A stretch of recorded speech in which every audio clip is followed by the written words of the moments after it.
لو أنزلنا هذا القرآن على جبل لرأيته خاشعا أنزلنا هذا القرآن على جبل لرأيته خاشعا أنزلنا هذا القرآن على جبل لرأيته خاشعا متصدعا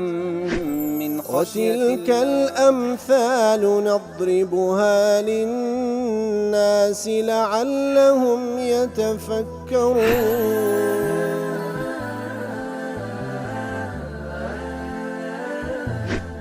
الحمد لله والصلاة والسلام على رسول الله وعلى آله وصحبه ومن والاه. السلام عليكم ورحمة الله. برزان خوش حالم لواني 877 لواني كاين تفسير قرآن بيروز بيم وخزمتان ومن بس رزامن دي رب العالمين وهي وادار ميوي عزيز السودي لور بقرن. أعوذ بالله من الشيطان الرجيم. بسم الله الرحمن الرحيم. من يضلل الله فلا هادي له ويذرهم في طغيانهم يعمهون. وتركسك برياري قمرايي لسر بدا هركسك الله سبحانه وتعالى برياري قمرايي لسر بدا فلا هادي له حيث توانا وهيزو دا صلاتك هدايتي بدا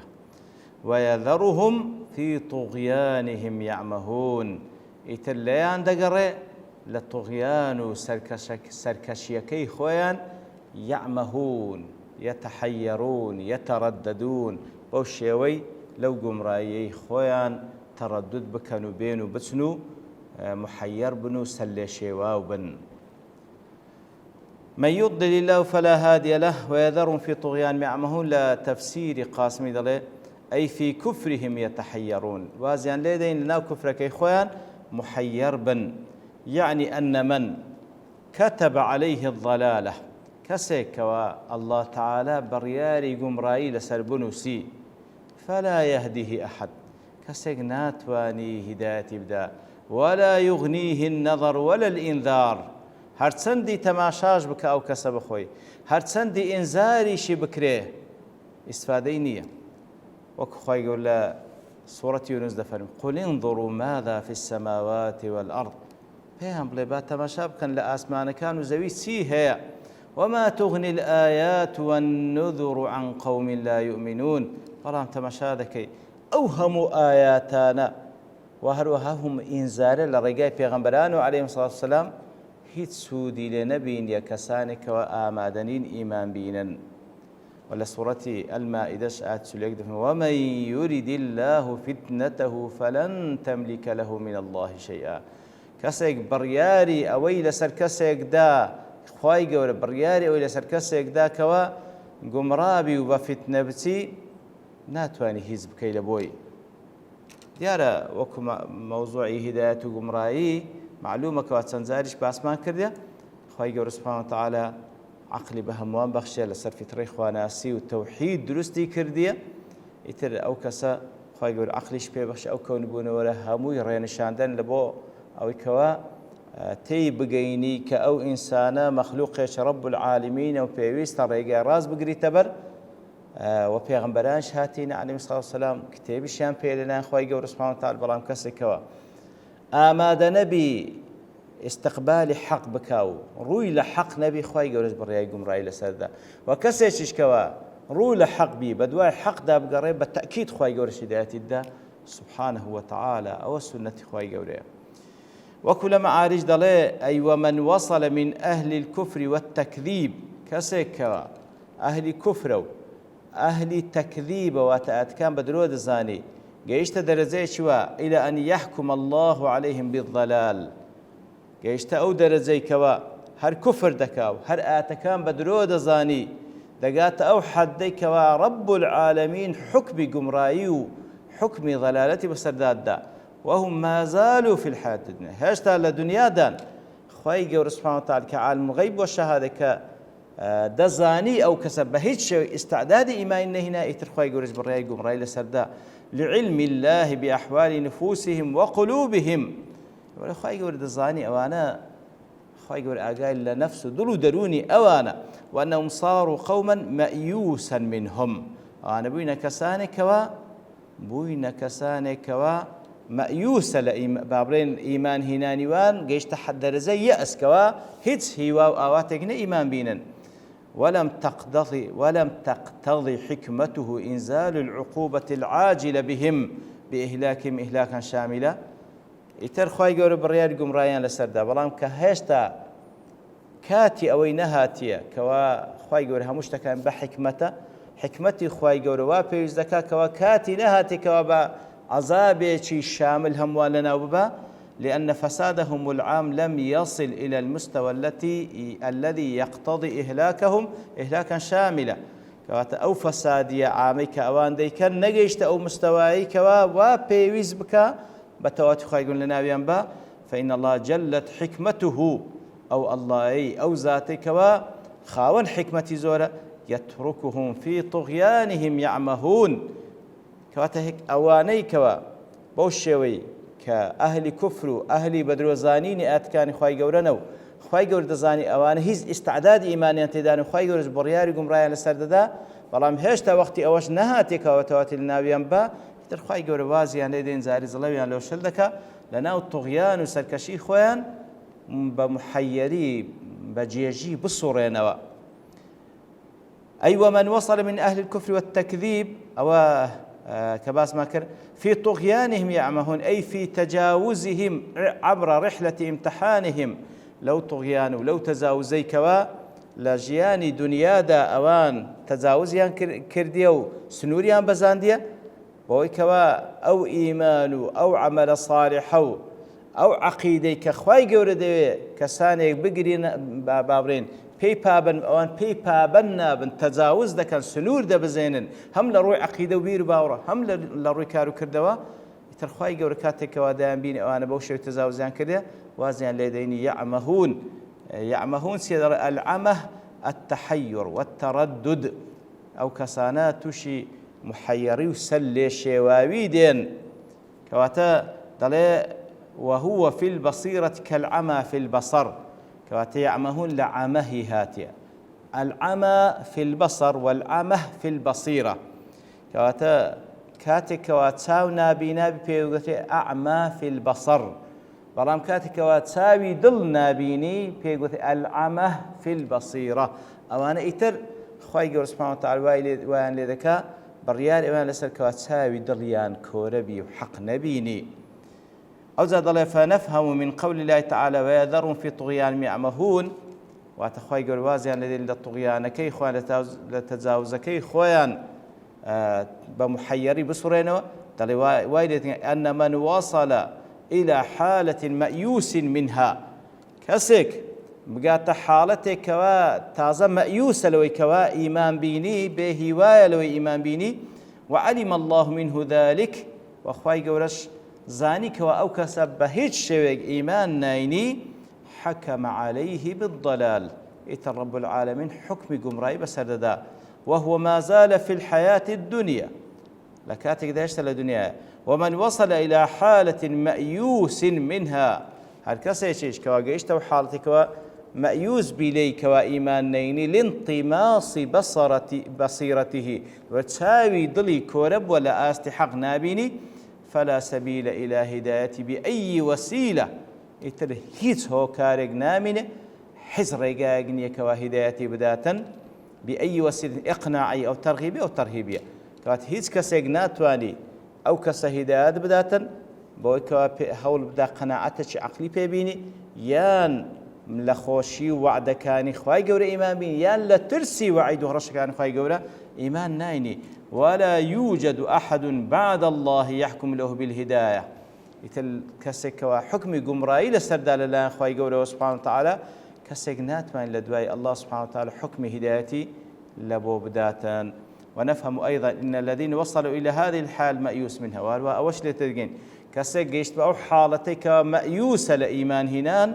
ولم يبلغ تواطؤهم على الإفساد في الأرض مبلغا تقتضي الحكمة الربانية معه أن يهلكهم إهلاكا جماعيا بلام لقلوش نجيشتين أو حد أو كومل كساني كوا بيكوا لفسادي بردوامنو لەو کوفر و تەکذیبە بەردەوام بەڵام هێشتا حکمەتی خوای گەورە دەربارەی ئەوان نەگەیشتیتە حەدی ئەوەی واتە وەکو لە حکمەتی خوای گەورە معلومە هێشتا فەسادی ئەوان نەگەیشتە ئەو حەدەی کە خوای گەورە عەزابێکی یەکلاکەرەوەیان بەسەردا بنێرو لە ناویان بە لەو حاڵتە فإن الله عز وجل يتركهم حينئذ يتخبطون متحيرين خوای گەورە ئەزیان لێ دەینی هەتا وەکو کاتیان دێ لەناو گومڕایی خۆیان محەیر بن سەرلێ شێواو بن لەناو تاریکایی هەوا و ئارزواتەکانیان و گومڕاییەکانیان ويسيرون كالعميان لا يعرفون سبيلا يوصلهم إلى سعادة حقيقية ئیتر سەریان لێ دەشەوێ وەکو کەسێک کەوا لە جێگاچ تاریک و یاخود کەسێکی نابینە نەزانی بەرەو چێن دەرێ بڕوا و ڕێگای سەعادەت کوو ببینیتەوە ئیتر بەو شێوەیە ئەو کەسانەی کەوا لە دوای ئەوەی کە خوای گەورە هەموو ڕێگاکانی هیدایەتی لە بۆیان سەهل کرد هەر مصر بوو لەسەر کوفر و تەکذیب تر خوای گەورەش بڕیاری گومڕاییان لەسەر دەدا و کەسێش بڕیاری گومڕایی لەسەر بدا لە دوای خوای گەورە کەس ناتوانێت هیدایەتی بدا و کاتێش کەوا خوای گەورە علمی پێهەیە ئەوانە هێشتا فەسادەکان نەگەیشت حەدەوەی کەوا لەناو بەردرێن خوای گەورە هەتاوەکو لەناوێ دەبا لەو فترێش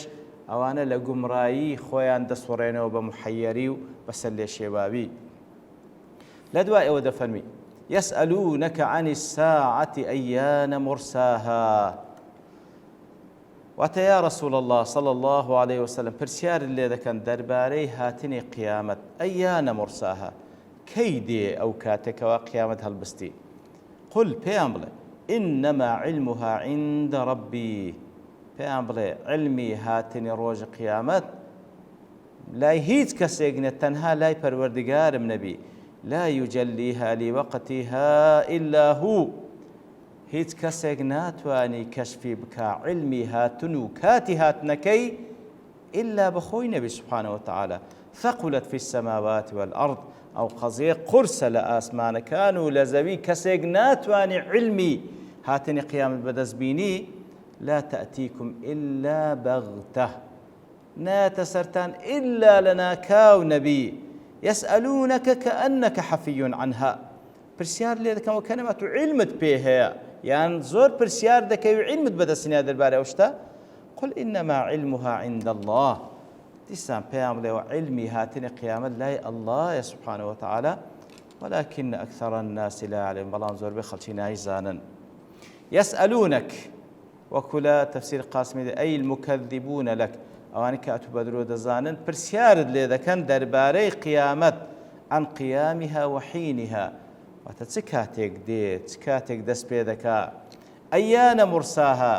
أي متى إرساؤها أو وقت إرسائها أي إثباتها وإقرارها كنجين أو كاتدي كوا قيامت جيجير بي وبيتن وروبدا مرساها لرسوها والرسو يستعمل في الأجسام الثقيلة كواترسو دائما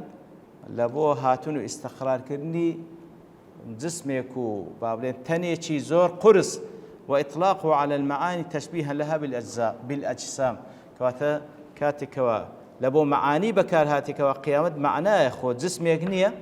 كوات تشبيه كذي بجسم لوي كواختشي قرصه وكل تفسير معارج وشاع استعمال الرسول والإرسال للدلالة على وصول السفن إلى الميناء زيادة للاين لغتها إرساء زيادة لبو تسي بكارديني لبو كشتيا كان كاتكوا كشتي دقاتا كناري درياو أو زيغاي كلي راد وستي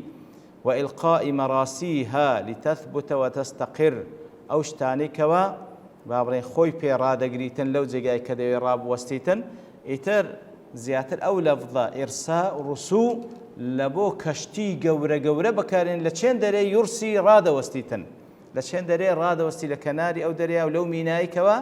لي راد وستي وفي استعمال الرسو والإرساء كاتكوا أو لفظ بكار دينية خواهي سبحانه وتعالى بقيامته للدلالة على وقت انتهاء مسيرة هذه الحياة الدنيا سبحان الله كو كشتيك دي لزيقاق راد وستي وكأنما جيان دنياش أوها لمسيرة ولرويشتن ده كاتك هي لمينايك دي راد وستي وكتايب وفسيري ديني استعارة قائمة على تشبهها بالسفينة كواتا وكو استعارة خواهي أولا ذا إرساء بكان لبو جيان دنيا وكو سفينة تشبيه دكا بويكا ولا رويشتن ده وتشبيه الزمن بالبحر أو زماني كتيدا دروا وكو أو بحرية بالنسبة السفينكي وتشبيه انتهاء نظام هذه الحياة الدنيا وأحداثها بالرسوب في مرفأ هذا البحر الزمني كواتكو كشتي دنياكي بحرك أو زماني كواتيدا دروا إرساء رسوكي وكو أو كشتي كوادي لمينا إغراض وستيو زيجير دبي ئیتر ژیانی دنیاش میناچی هەیە و جێگاچی هەیە تێدا ڕادەوەستی و کۆتایی بە ژیانی دنیا دێ ئیتر بەو شێوەیە خوای گەورە تەسویری ژیانی دنیامان لێ دەکا وەکو ئەو کەشتیە لەناو بەحرێکدا و ڕۆژێک لە ڕۆژان ڕادەوەستی و بە فعلیش کۆتایی پێدێ بەڵێ دیارە ئاەتەکە زۆر شتی تریمایە تێدا باز بکەین بەڵام لەبەرتەوە بوونی کات دەوەستین بە پشتیوان رب العالمین لەوانەی داهاتوو دێنەوە خزمەتی وصلى الله وسلم على نبينا محمد وعلى آله وصحبه أجمعين وآخر دعوانا الحمد لله رب العالمين لو أنزلنا هذا القرآن على جبل لرأيته خاشعا